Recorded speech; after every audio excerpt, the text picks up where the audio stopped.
বুকুতে প্ৰেমৰে কাহিনী ৰচে হিয়াৰ এমুঠি আশা প্ৰাণৰ বহুতো ভাষা মোৰ সঁচা মৰম তোমাতে সপিলো কলিজাৰে ৰং তোমাতে সানিলো তোমাতে সপোন ৰচা চিনাকি মোৰ মনৰ মানুহ চিনাকি মোৰ মনৰ মানুহ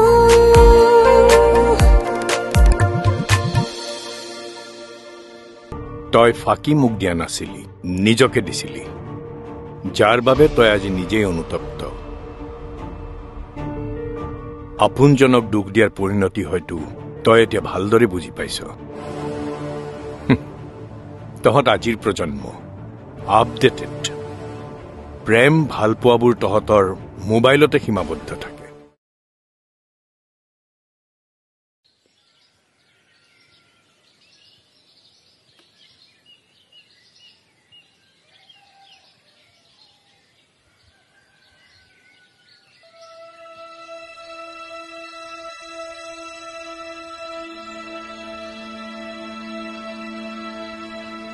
বিবেক ও বিবেক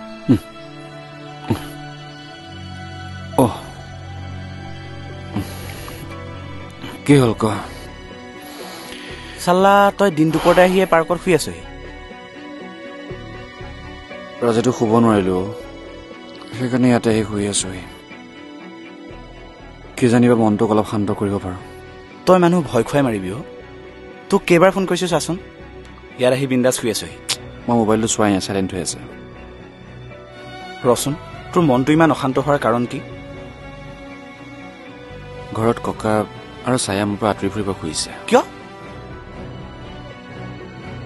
এতিয়া মোৰ পৰা আঁতৰি থাকিলে জোৰ কৰি থাকিব জানো পাৰি সেইটো হয় বাৰু জোৰ কৰি থকাটো উচিতো নহয়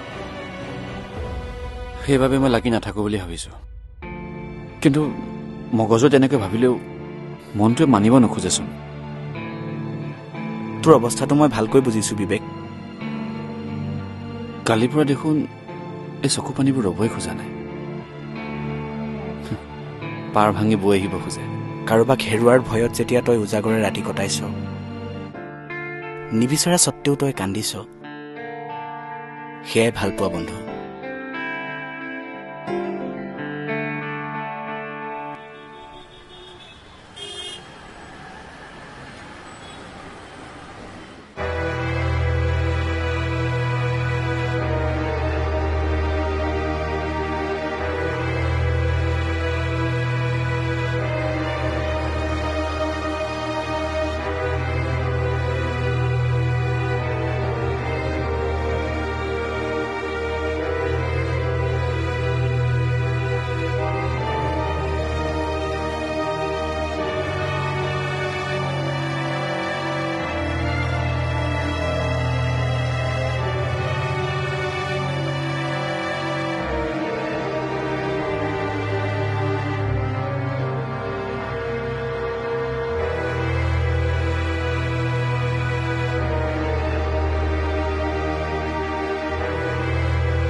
মায়া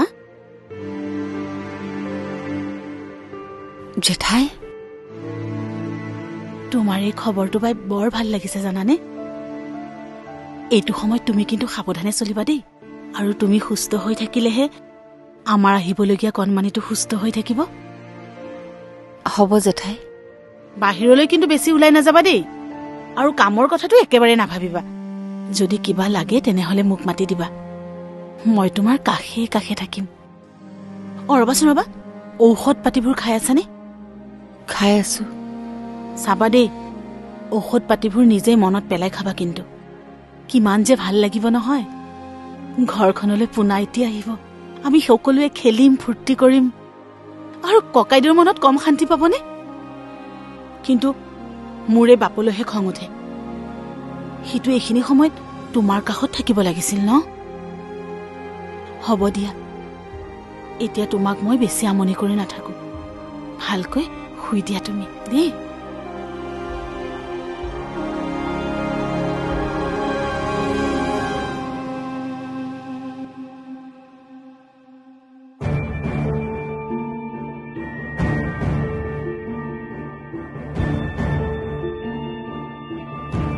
জেঠাই জেঠাই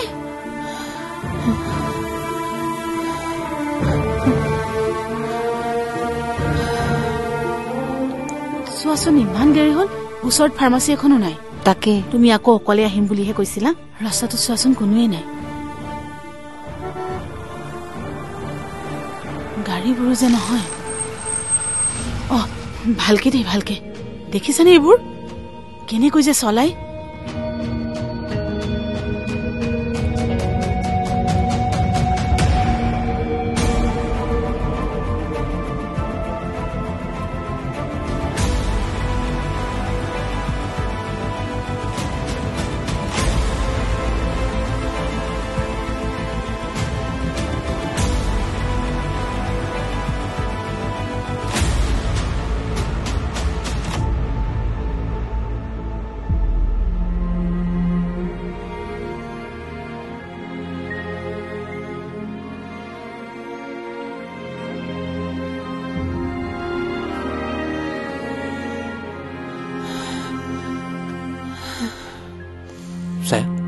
ছায়া কি হৈছে তোমাৰ একো নাই কি হৈছে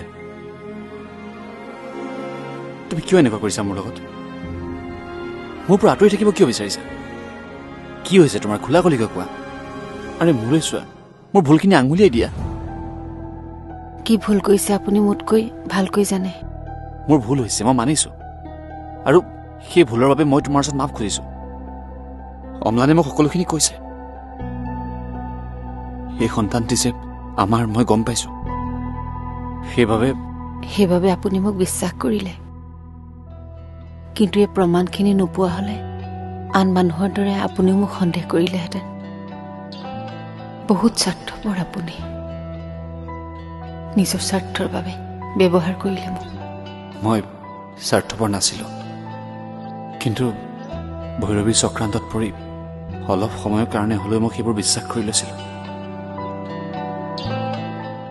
ঠিক আছে দিয়া তুমি যদি মোক মাফ কৰিব নোৱাৰা মই আঁতৰি যাম সকলোৰে পৰা মই চাগে কাৰোৰে পৰা মৰম পোৱাই যোগ্য নহয় ভালদৰে থাকিবা তুমি কেয়াৰ ল'বা ককাৰ হ'ব দিয়া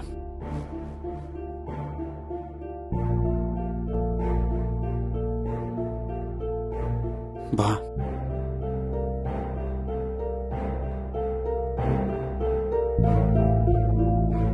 ভাল পোৱা ভাল লগা এইবোৰ যে এতিয়া মোৰ কাৰণে এটা শব্দ মই আটাইতকৈ ভাল পাইছিলো মোৰ হীৰৰ সেন্দুৰকণ যি মোৰ কাষত থাকিও আজি বহুত আঁতৰত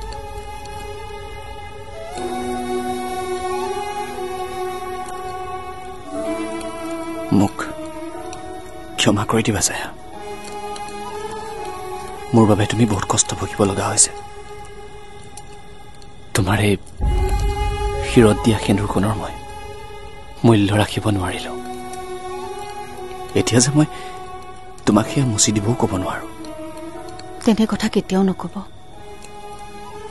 নিজৰ বুলিবলৈ মোৰ ওচৰত এতিয়া আন একোৱেই নাই। আছে মাথো এই সেন্দুৰকণ আৰু এৰি অহা সেই স্মৃতিবোৰ।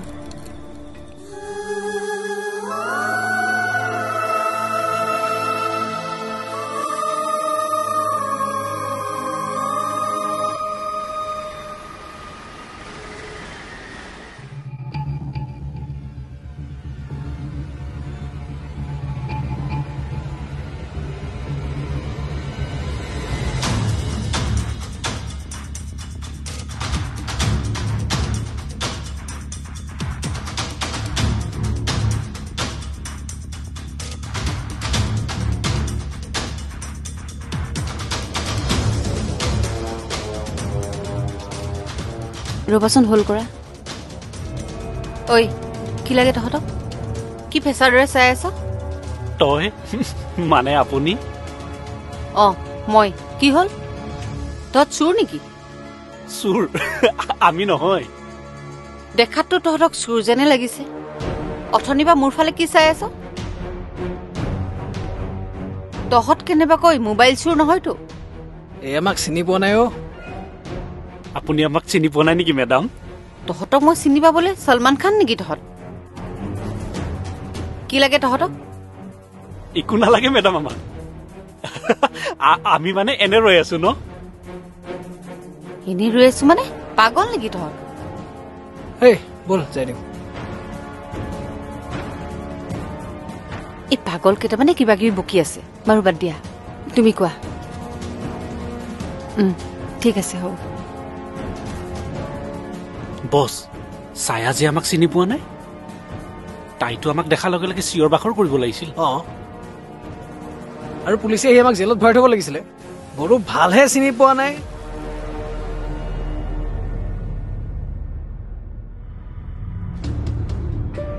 ভাই ক।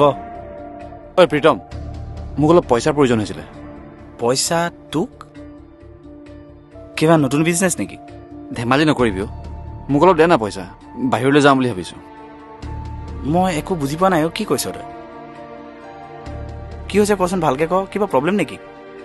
ঘৰৰে গুচি আহিছো মই আৰু উভতি নাযাওঁ।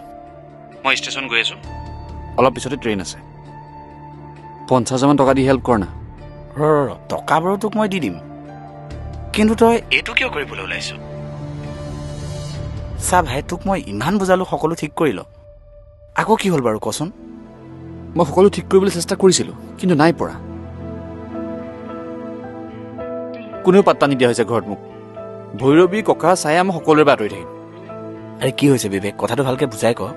আৰু ছায়াক মই বহুত ভাল পাওঁ। তাইৰ লগত মই এটা নতুন জীৱনৰ সপোন দেখিছো, কিন্তু তাই মোৰ লগত সুখী নহয়, আঁতৰি থাকিব বিচাৰে মোৰ পৰা। ছায়াটোৰ সন্তানৰ মাক হবলৈ ওলাইছে। এইখিনি সময়ত তাই হয়তো অলপ অভিমান কৰিছে। তই তাইক ভালকৈ সুধিলেচোন কি হৈছে। সুধিছিলো মই, কিন্তু তাই একো ক'ব বিচৰা নাই। মই তাইৰ লগত থাকিলে তাই অশান্তি অনুভৱ কৰে, সেইকাৰণে গুচি যাওঁ কৰবালৈ, আৰু কাকো অশান্তি নিদিওঁ। মই তোক বুজাবহে পাৰো, তই বুজিলে ভাল, নুবুজিলেতো উপায় নাই। দেখা যাওক কি হয়। টকা অলপ পঠাচোন মোক। হ'ব দে, মই দি আছো। দে হ'ব দে, থেংক ইউ, ৰাখিছো এতিয়া। বহুত স্বাৰ্থপৰ আপুনি। নিজৰ স্বাৰ্থৰ বাবে ব্যৱহাৰ কৰিলে মোক। মই স্বাৰ্থপৰ নাছিলো, কিন্তু ভৈৰৱীৰ চক্ৰান্তত পৰি অলপ সময়ৰ কাৰণে হ'লেও মই সেইবোৰ বিশ্বাস কৰি লৈছিলো।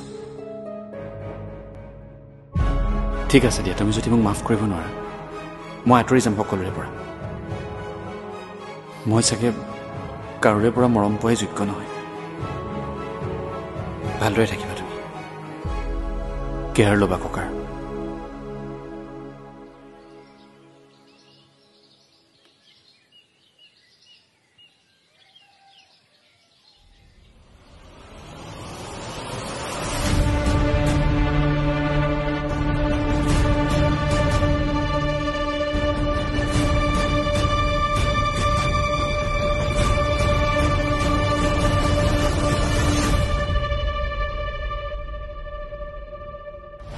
যা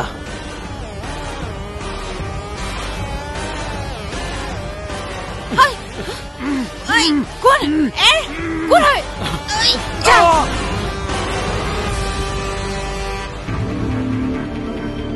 বছ তাই মোক ঠেলা মাৰি দিলে বে ঐ মূৰ্খত ধৰ ছোৱালী লাট খাই নমৰ তই তহঁত তহঁত চোৰকেইটা ঐ মুখত তাই বছ দুৱাৰখন খোলক বছ বছ